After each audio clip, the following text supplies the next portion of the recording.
वहाँ extra curricular activities में भी बहुत रहा हूँ। और 1985 में मैंने मेडिकल कॉलेज मेरठ में हॉकी की कैप्टनशिप की और डीएमसी मेडिकल कॉलेज लुधियाना में मैं अपनी मेरठ मेडिकल कॉलेज की टीम लेके आया था। उस समय मैं समझता हूँ 84 की बात है, उस समय तक भिंडरावाले जिंदा था। तो हमें ये मना हो गया मेडिकल कॉलेज की तरफ से कि भाई पंजाब में स्थिति बहुत ख़राब है और आप जो है आपको परमिशन नहीं मिलेगी हॉकी टीम लाने की। तो हमने वहाँ से वीपी गोयल साहब हमारे एक प्रोफेसर थे, वो हमारे स्पोर्ट्स के इंचार्ज भी थे। तो मैंने उनसे कहा कि सर ऐसा है कि किसी भी तरह से हमारा कराइए क्योंकि हमें तो जाना है। तो वो कहने लगे भाई अपने पेरेंट्स से परमिशन लेके आओ। लुधियाना पहुंच के हम लोगों ने जो है वहाँ एक बड़ा टेंस माहौल था सर, क्योंकि उस समय भिंडरावाले जिंदा था। जो लोग उस समय को जानते हैं उनको पता था कि कितना टेरर था पंजाब के अंदर।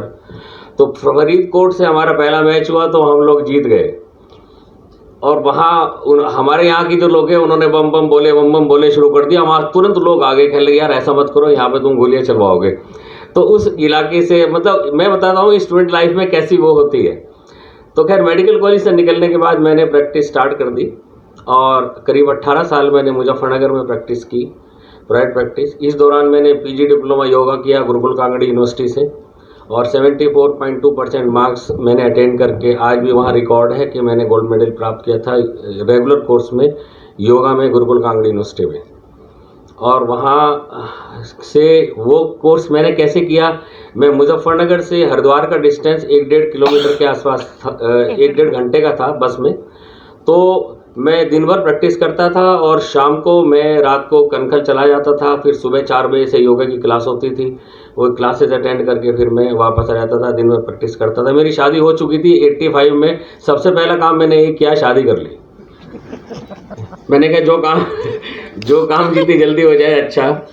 तो ये क्योंकि फैमिली सेटल होने लगी थी तो धीरे धीरे जो है ऐसे योगा में कोर्स किया। और उसके बाद फिर मैंने मुजफ्फरनगर के कायाकल्प धाम करके योगा सेंटर भी बनाया अपने क्लिनिक के साथ। और उसी दौरान दिल्ली में एक पर्सनल पॉइंट था जहाँ के वेट स्लिमिंग सेंटर था, वो बहुत टॉप क्लास था। दिल्ली में जो लोग रहे हो उनको पता होगा, उस समय ये करीब 85-86 की बात है, 86-7 की बात है। तो फिर मुझे लगा कि एक स्लिमिंग सेंटर डाल लेना चाहिए प्राइवेट प्रैक्टिस में। तो मैंने CSL नाम से क्लिनिक को अरेंज कर दिया, उसी क्लिनिक को क्लिनिक स्लिमलाइन।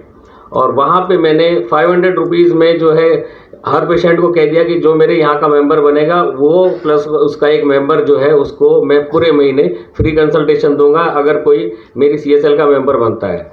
तो उसमें वो एक्सरसाइज भी करता था, स्लिमिंग का भी था और उसके एक मेंबर को जो है मैं मेडिकल प्रैक्टिस का भी करता था। इससे क्या मुझे फ़ायदा हुआ कि मेरा एक्सपोजर तुरंत बढ़ गया, मेरे पास कस्टमर्स आने लगे और वो 500 रुपये के हिसाब से, जबकि पर्सनल पॉइंट वाले वहाँ पे उस समय हज़ारों के अंदर चार्जेस करते थे एक सिटिंग के, और मैंने एक महीने के चार्जेस जो है 500 रुपये रखे।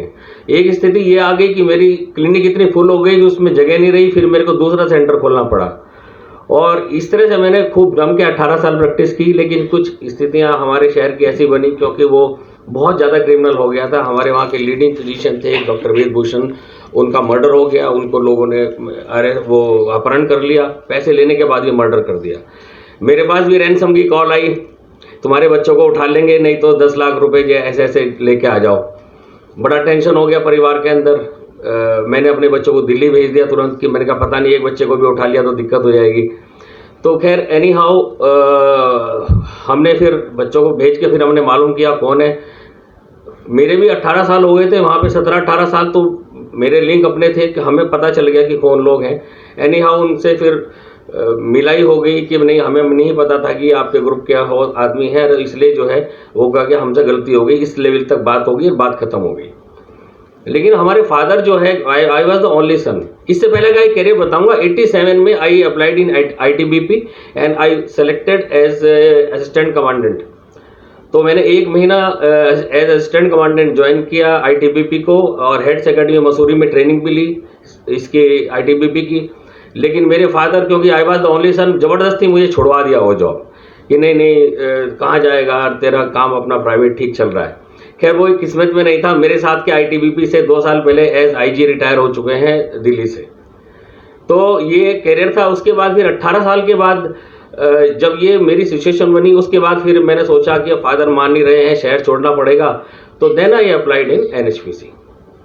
और एनएचपीसी में अप्लाई करने का बहुत प्यारा सा किस्सा है कि मैं और मेरा फ्रेंड घर पे बैठे हुए थे। हमने कहा यार समोसे लेके आओ, तो वो समोसे लेके आया। समोसे का जो लिफाफा था वो उसमें एनएचपीसी का एडवर्टाइजमेंट था। तो वो मेरे से कहने लगा कि भाई देख जरा, इसमें देख चिकित्सा अधिकारी की वैकेंसी निकली हुई है। तो मैंने पढ़ा, कहने लगे यार अभी तो 8 दिन है, इसमें भर दे। मैंने भर दिया और वो उस समोसे के लिफाफे के थ्रू मैं जो है एनएचपीसी में प्रवेश कर गया।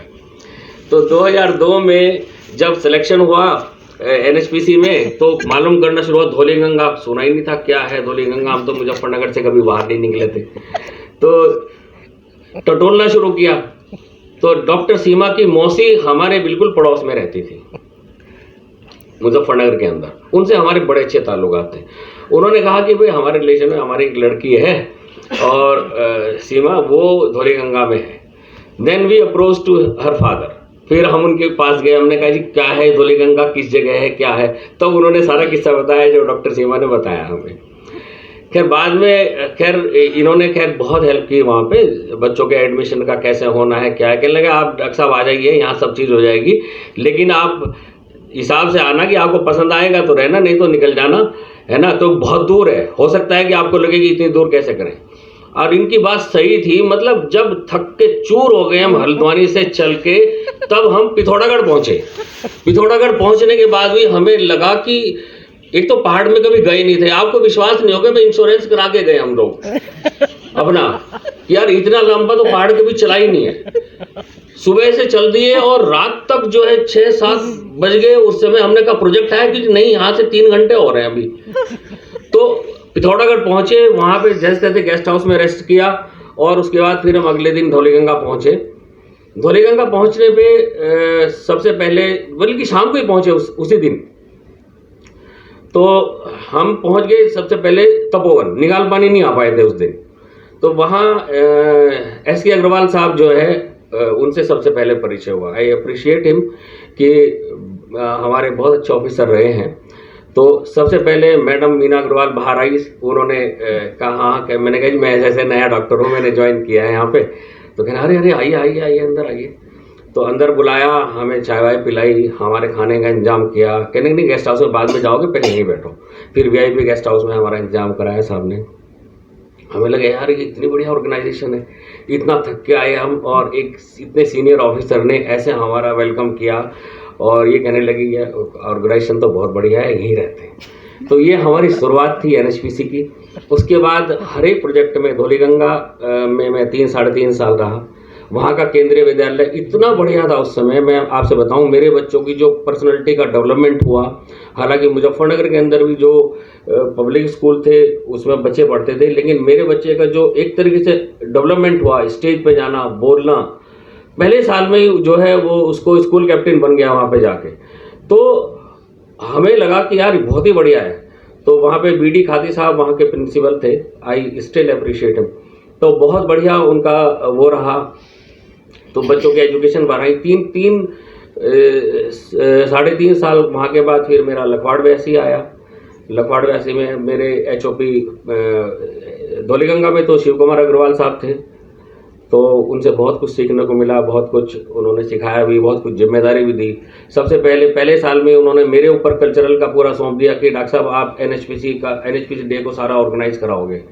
तो मैंने ही सारा कल्चरल का 8, 10, 12, 15 दिन उन्होंने मुझे दे दिया। मैंने सबका डांस वांस सब प्रिपेयर कराए।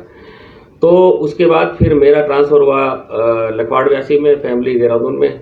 और उसके बाद फिर हम लखवाड़ व्यासी में रहे। वहाँ हमारे केडी शाह साहब और पराग सक्सेना साहब हमारे एचओपी रहे। बहुत कुछ सीखने को मिला, बहुत सेवा की लोगों की। और उसके बाद जैसे सब डिफरेंट प्रोजेक्ट में, बस मैं एक चीज़ बताना चाहूँगा कि एनएचपीसी ने मुझे इतना मौका दिया है लोगों की सेवा करने का कि मैं इस संस्थान को भूल नहीं सकता कभी। आज मैं जो हूँ सब एनएचपीसी की वजह से हूँ, जो मेरे बच्चे हैं सब एनएचपीसी की वजह से हैं।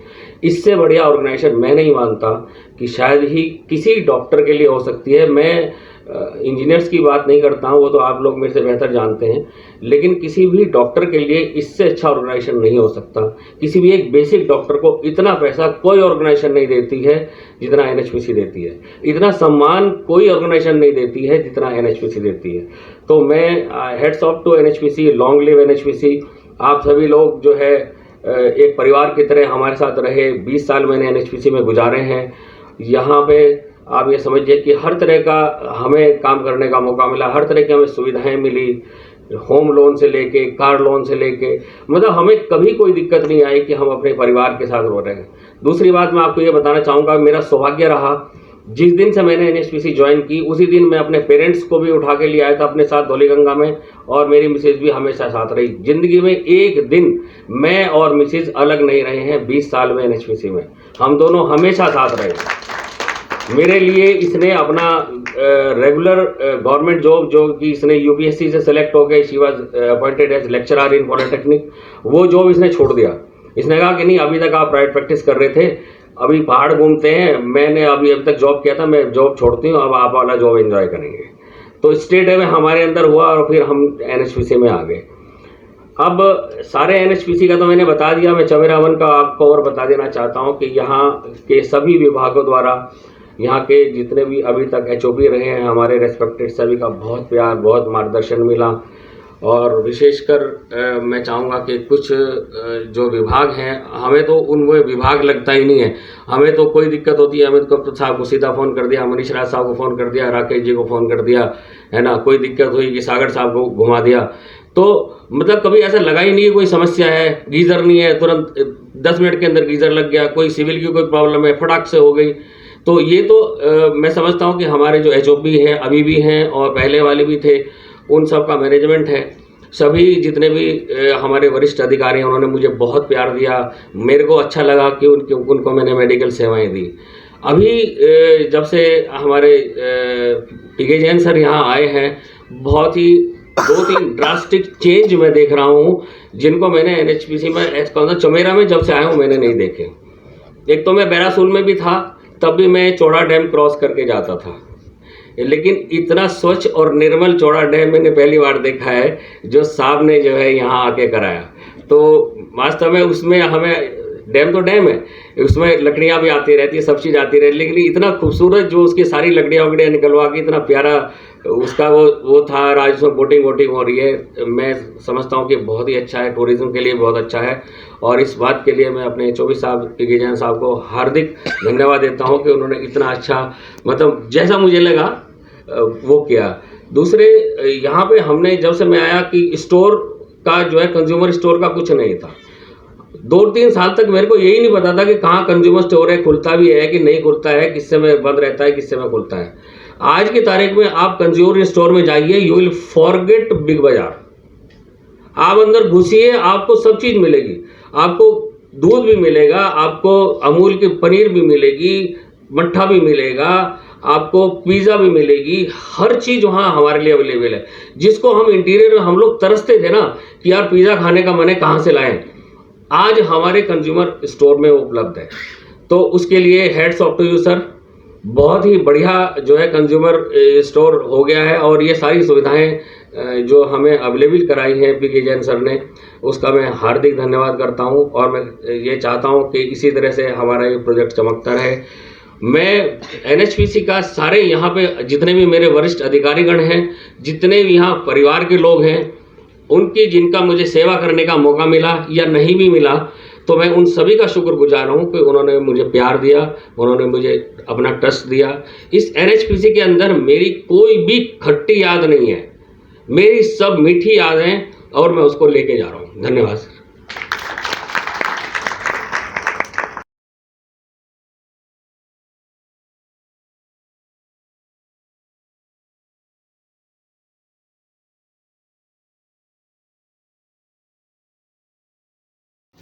उनके फैमिली के सभी सदस्यगण, मेरे सहकर्मी और साथी लोग,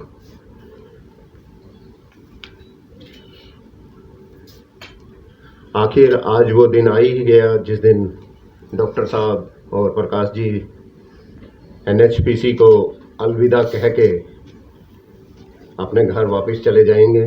परंतु जैसा कि हम सब लोग जानते हैं कि NHPC एक ऐसी संस्था है जिससे जुड़कर हम लोगों ने इतना समय यहाँ पे व्यतीत किया, उससे हम कभी अलग नहीं हो पाएंगे। और डॉक्टर साहब ने बहुत ही सही शब्दों में कहा कि NHPC ने हम लोगों के लिए, हमारे परिवार के सदस्यों के लिए इतना कुछ दिया है कि अगर हम भूलेंगे उन चीज़ों को, और हम कई बार बोल भी देते हैं कि जब हमारी प्रमोशन नहीं होती है या हमारी ट्रांसफ़र हो जाती है तो हम गालियां भी देना शुरू कर देते हैं या क्रिटिसाइज़ भी करना शुरू कर देते हैं। परंतु हमें ये चीज़ नहीं भूलनी चाहिए कि जिस संस्था में हमने अपनी पूरी ज़िंदगी निकाल दी है, डॉक्टर साहब का तो समय काफ़ी कम रहा है, 20 साल रहे हैं यहाँ पे NHPC में, परंतु उन्होंने जितना भी कहा उनकी खट्टी मीठी यादें, खट्टी कम है, मीठी बहुत ज़्यादा है। और उन्होंने तो अपनी मीठी यादों के बारे में ही अपना वर्णन किया है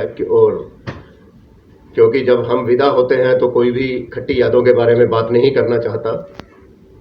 ये बहुत अच्छी बात है कि डॉक्टर अजय अपने साथ NHPC की अच्छी यादें अपने साथ लेके जा रहे हैं। और आज एक चीज़ और नई पता लगी कि डॉक्टर सीमा और डॉक्टर अजय एक ही कॉलेज से पास आउट हैं और NHPC में स्टार्टिंग एक ही प्रोजेक्ट में हुई और एक ही प्रोजेक्ट से विदाई हो रही है डॉक्टर अजय की आज, और डॉक्टर सीमा उनके साथ हैं। और उन्होंने जो वर्णन किया वो बहुत ही अच्छे तरीके से बताया धौली गंगा के बारे में, क्योंकि मेरा भी अपना पर्सनल एक्सपीरियंस है। मेरी भी NHPC में जो फर्स्ट साइट विजिट थी वो धौली गंगा की थी और डॉक्टर साहब ने तो 2002 में वहाँ पे ज्वाइन किया था। मैं तो वहाँ पे गया था 1988 में या 89 में। और मतलब मैं क्या बताऊँ, उसमें जो एक्सपीरियंस मैंने किया वहाँ की जर्नी में, शायद मेरे को जो अच्छी तरह याद है कि 5 दिन का हमारा टूर प्रोग्राम था जिसमें 2 दिन जाने के थे और 2 दिन आने के थे, और 1 दिन शायद वहाँ पे रुकना था। और उस समय धौली गंगा में कुछ भी नहीं था, कोई इंफ्रास्ट्रक्चर नहीं था, ओनली रिवर थी। पर हम जब जा रहे थे तो टनकपुर क्रॉस कर गए हम। टनकपुर क्रॉस करने के बाद धारचूला अभी नहीं आया था, धारचूला से पहले ही, क्योंकि मैं जा रहा था अपने बॉस के साथ।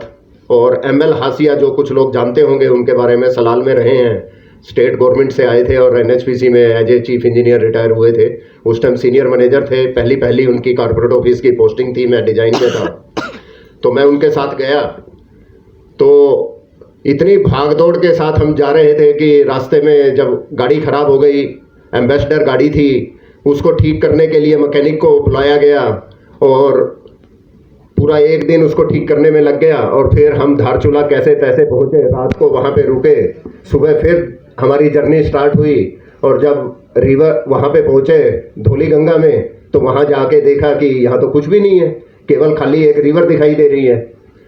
तो 1-1.5 दिन वहाँ पे रुके और उसके बाद फिर दोबारा जर्नी स्टार्ट हो गई। और वहाँ से धक्के खाते हुए, टनकपुर घूमते हुए हम बरेली पहुँचे। बरेली में नाइट वाली एक बस पकड़ी, बस में बैठे, नाइट जर्नी करते हुए घर में पहुँचे।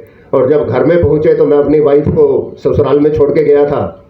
तो मेरे father in law state bank of India में थे, बाई चांस वो ऑफिसर लेवल पे नहीं थे, तो उनके दिमाग में ये था कि जो मेरे दामाद हैं वो बहुत अच्छे पोस्ट पे हैं और कारपोरेशन में काम करते हैं, तो वो टूर पे गए हैं। तो वो कहते हैं कि प्रवेश जी आपको तो बहुत अच्छा DA मिला होगा। तो मैं 4-5 दिन की जर्नी करके मतलब इतना थक के पहुंचा था, तो मेरे को इतना गुस्सा आया। मैंने कहा हाँ बहुत अच्छा DA मिला है मेरे को। मैंने कहा मेरे को 40 रुपये रोज के DA मिले हैं और 5 दिन का 200 रुपये का DA मिला है।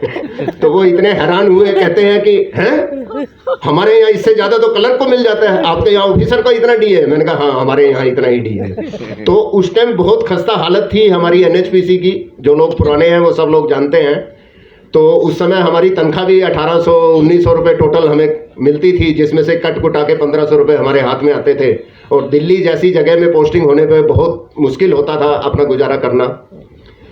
परंतु ये भी सत्य है कि आज की तारीख में हम लोगों को जो पे पैकेज है वो किसी की भी एक्सपेक्टेशन के बियॉन्ड है, किसी की भी एक्सपेक्टेशन के बियॉन्ड है। और मैं एक और बात फिर दोबारा कहना चाहूँगा कि हमें बहुत अच्छी सैलरी मिलती है और हम जितना समय और जितना कंट्रीब्यूशन अपने कॉरपोरेशन को देते हैं वो बहुत कम है।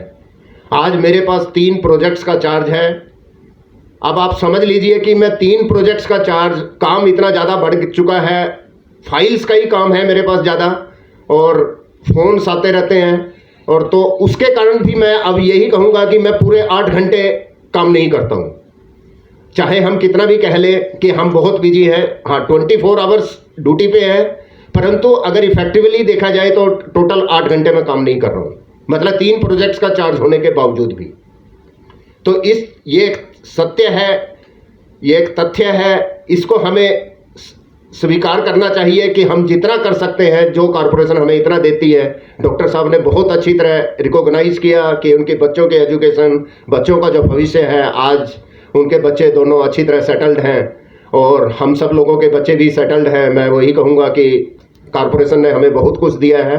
हमें हमेशा अपनी डिपार्टमेंट का, अपनी कॉरपोरेशन का कृतज्ञ होना चाहिए। और ये भी एक नई बात पता लगी डॉक्टर साहब के बारे में कि मैडम मतलब इतनी अच्छी पोस्ट पे थी, लेक्चरर थी और उन्होंने इतना बड़ा बलिदान दिया है डॉक्टर साहब के साथ। एनएचपीसी की नौकरी में उन्होंने दिन रात एक अपना योगदान दिया। और ये भी बहुत अच्छी बात डॉक्टर साहब ने बताई कि पूरे 20 साल की जर्नी में वो मैडम से एक दिन भी अलग नहीं रहे, वरना हम लोगों ने तो बहुत सारे दिन निकाले हैं बिना फैमिली के। और आज भी कहती है कि नहीं हम चली जाएंगी, धमकी दे के चली जाती है हम नहीं रहेंगे, हम जाएंगे, आपकी फेयरवेल पे भी नहीं रहेंगे। ठीक है, ऐसा नहीं हो सकता। मैं तो यही कहूँगा डॉक्टर साहब आप बहुत लकी हैं, मैडम की तबीयत भी ठीक नहीं रहती है और फिर भी आपके साथ हैं। तो परमपिता परमात्मा से यही हमारी इच्छा है कि हमेशा आप लोगों का साथ ऐसे ही बना रहे। हाँ, मैं एक चीज़ और इस मंच से आप सब लोगों के सामने कहना चाहूँगा कि डॉक्टर साहब के साथ जब मैं यहाँ पे ज्वाइन किया, लगभग हमारी ज्वाइनिंग इकट्ठी ही थी। अगस्त 2018 में हमने इकट्ठे ज्वाइन किया है। मेरी भी शायद वही डेट है, 1-2 दिन आगे पीछे है।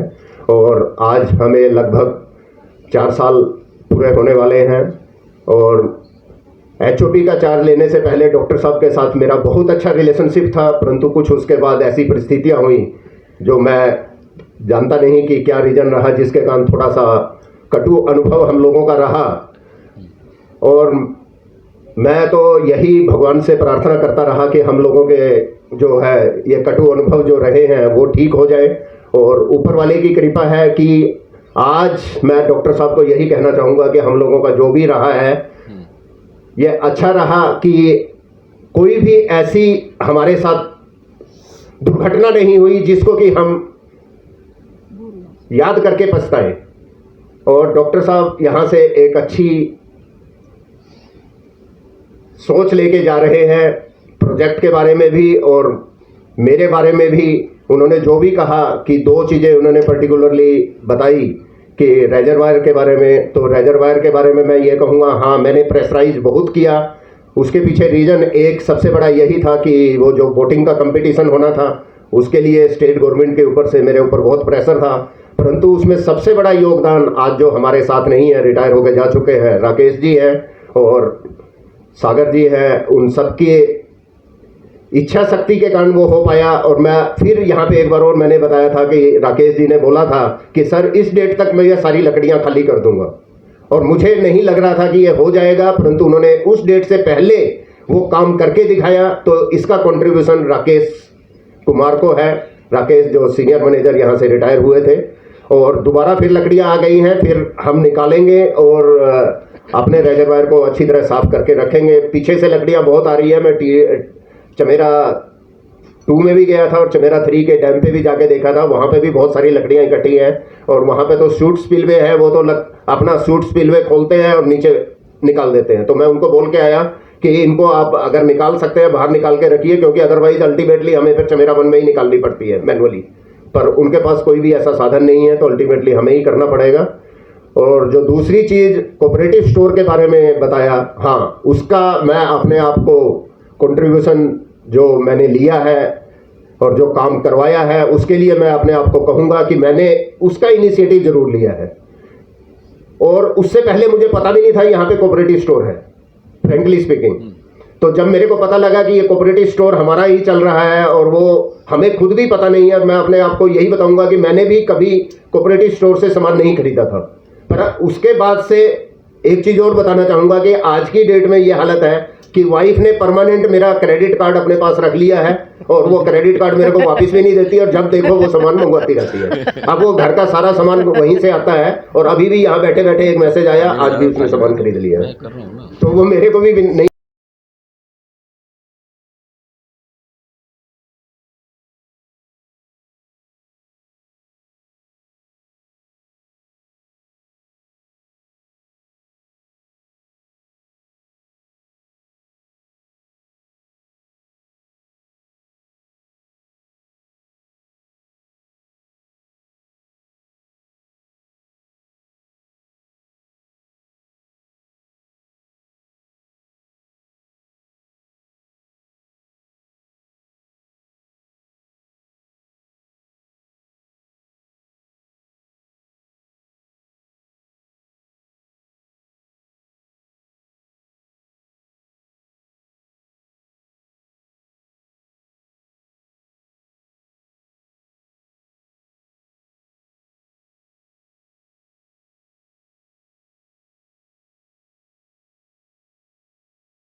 ये मस्त लड़का है भी।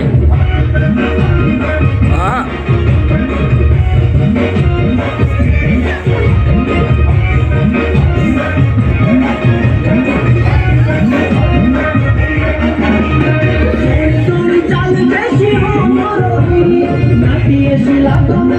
यहाँ रिकॉर्डिंग सही है, यहाँ से रिकॉर्डिंग सही है।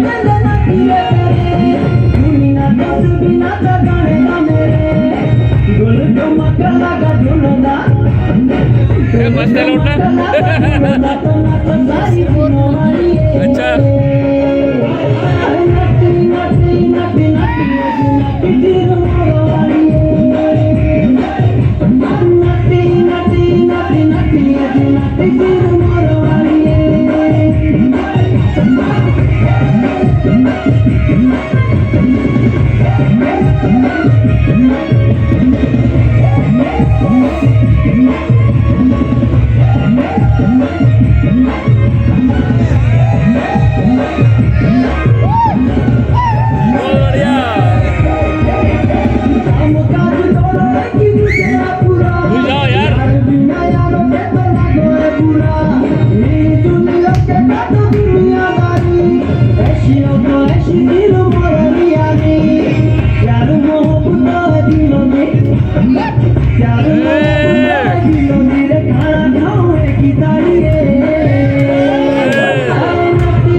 यार बजा दे भाई, अरे आजा यार आजा।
एक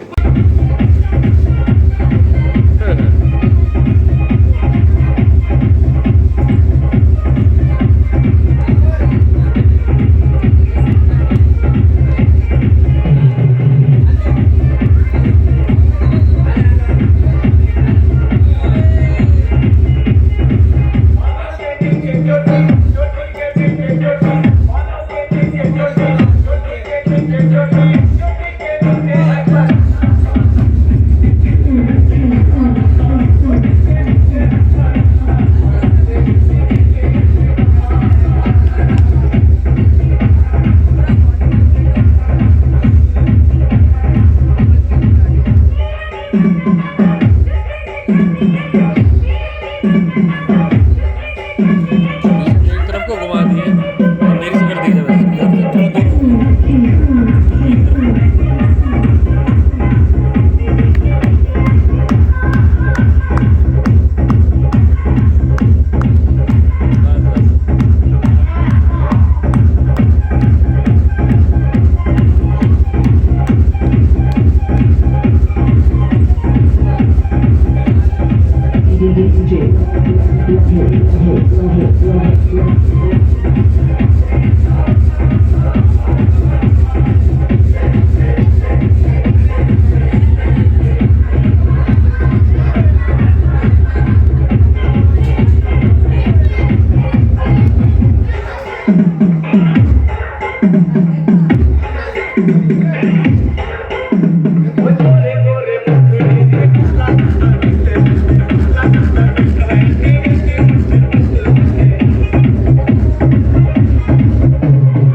हाँ वही तो।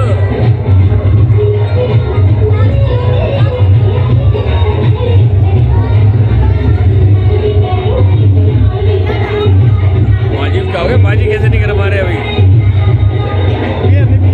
हैं? कभी नहीं पी?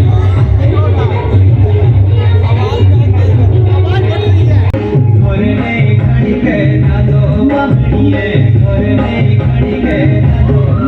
बीच में तुम भी आ जाओ, पार्टी है। हैं? अच्छा अच्छा।